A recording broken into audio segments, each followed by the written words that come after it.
this war on drugs is the most confused, wrong-headed policy that could ever be experienced in any society. In fact, if you're going to measure it by results, I think the least successful policy we have is the war on drugs. What we are talking about here is a disproportionate law enforcement pattern against African Americans and Latinos.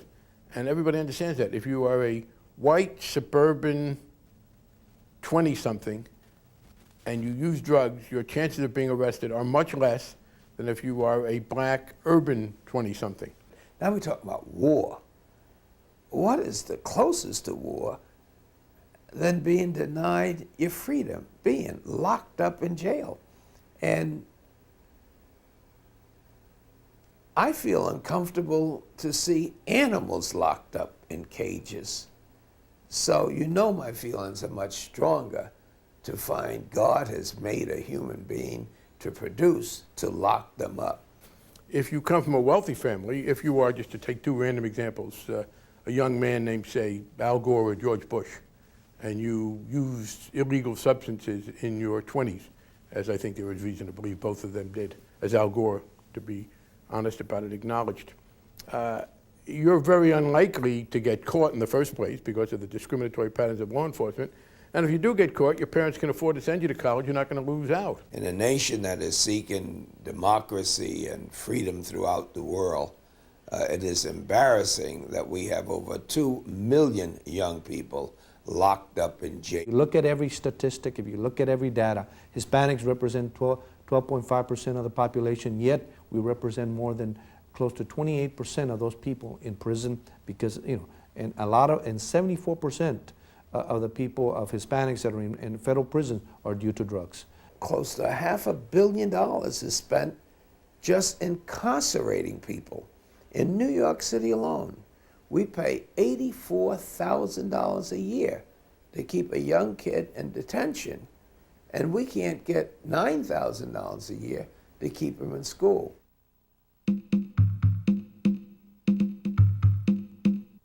I'm outraged at a criminal justice system that's locking up nonviolent offenders, putting them in prison, and then working so hard to make sure they cannot succeed once they're out. What we're doing really is extending the punishment in a much more cruel way than the sentence itself.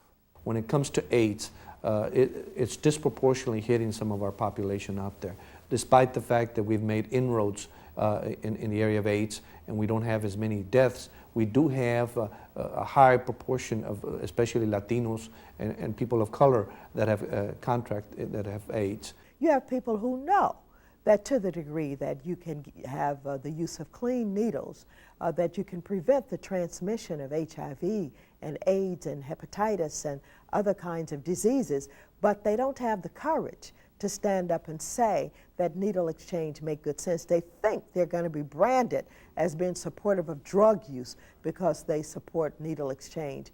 Again, it is working in many, many communities. With medical marijuana, where 9 states, I believe, including most of them in referenda, have decided to allow doctors to prescribe marijuana.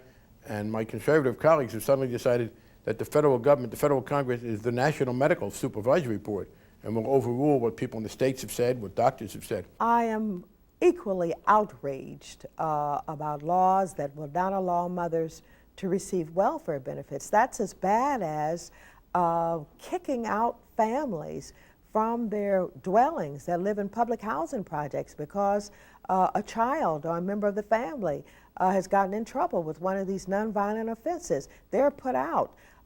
People who can't get student loans, people who can't get driver's license. It's absolutely horrendous. A convicted murderer, once released, can receive public assistance, yet a person who has been incarcerated on a drug conviction can't. That doesn't make any sense. Right now we have 6 million people in the criminal justice system, the largest of any other country in the world, and those people have lost the right to vote.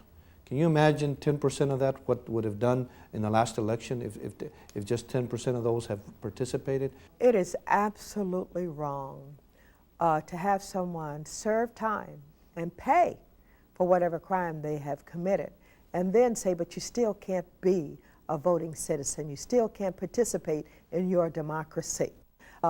Someone gets out of prison, they want to do right, they want to be a good citizen, it's almost impossible.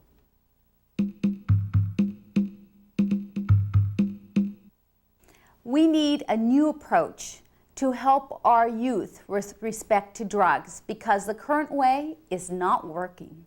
For those that have been in our prison systems, for those that have broken the law, we also need to provide them that opportunity for them to be able to be successful and be able to provide, and give back to our community.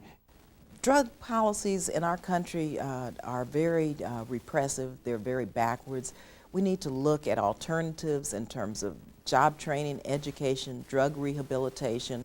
What we need to be doing is looking at how we rehabilitate.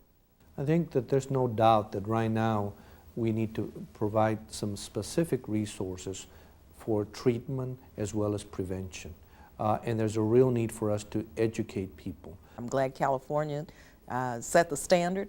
I believe each and every state should adopt this standard of treatment versus incarceration for especially nonviolent drug offenders. That's the only way we can begin to turn this around. The fact of the matter is that most people in the country support what we're doing.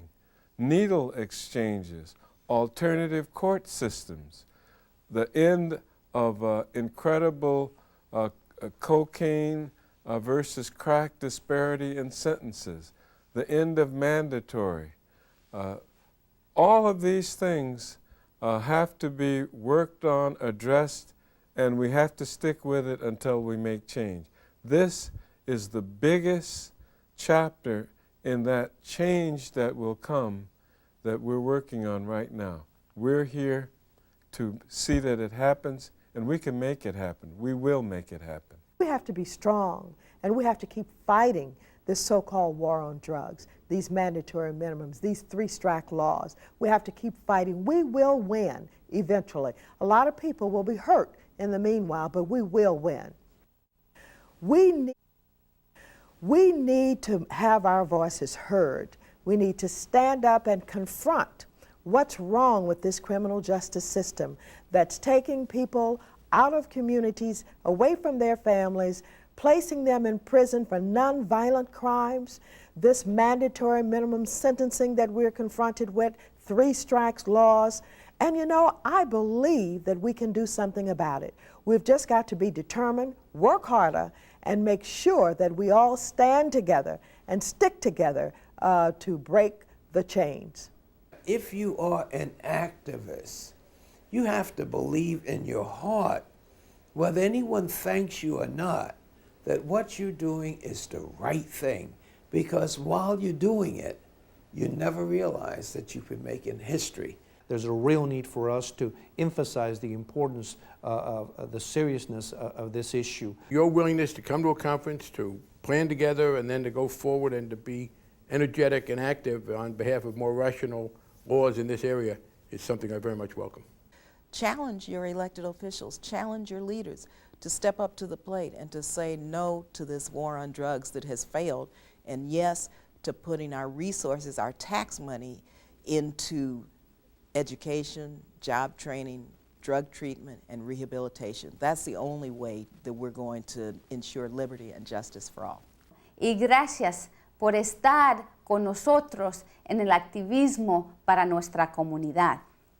I'm hopeful that each and every one of us will be re-energized and motivated again to go out and let's put an end to the drug war and all of the incredibly negative consequences that flow from it.